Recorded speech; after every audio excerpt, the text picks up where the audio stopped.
On question number 5, my first step is to get everything onto one side and 0 on the other. So I'm going to move the 5x squared and the negative 6x to the other side. So that will be x cubed minus 5x squared plus 6x is greater than 0.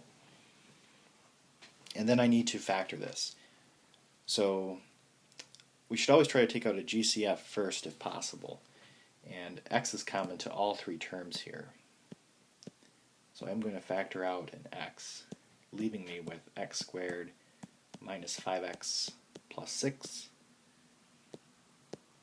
And then I can factor that trinomial.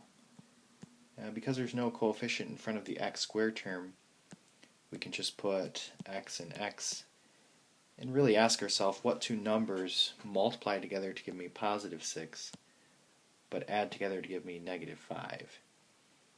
And that would be negative 2 and negative 3. So then if we were to set this equal to 0, you would get x is equal to 0 out here in front, x is equal to 2, and x is equal to 3. So those are my cutoff points for my number line.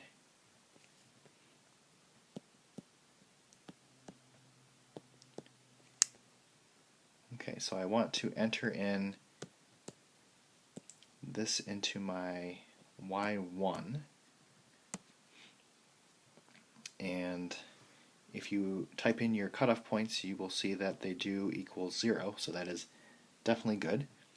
And then I need to pick points that lie in between the cutoff points. So you can pick any points that lie in between them. And if you plug in a negative 2, you get negative 40. So a negative 40, I care about the fact that that's negative. So this is going to be a negative region. If you plug in 1, you get 2, so that is a positive number. If you plug in 2.5, that is a negative number here.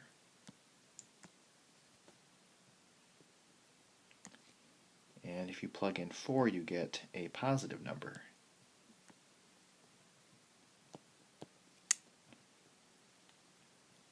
So now we need to determine which regions we want. And because it says greater than 0, that means that we want the positive regions, because positive numbers are greater than 0.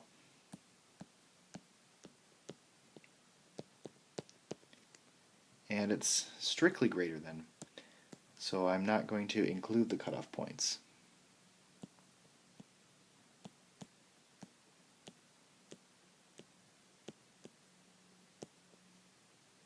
And that would be our final answer. So any number within these regions would make our original inequality true.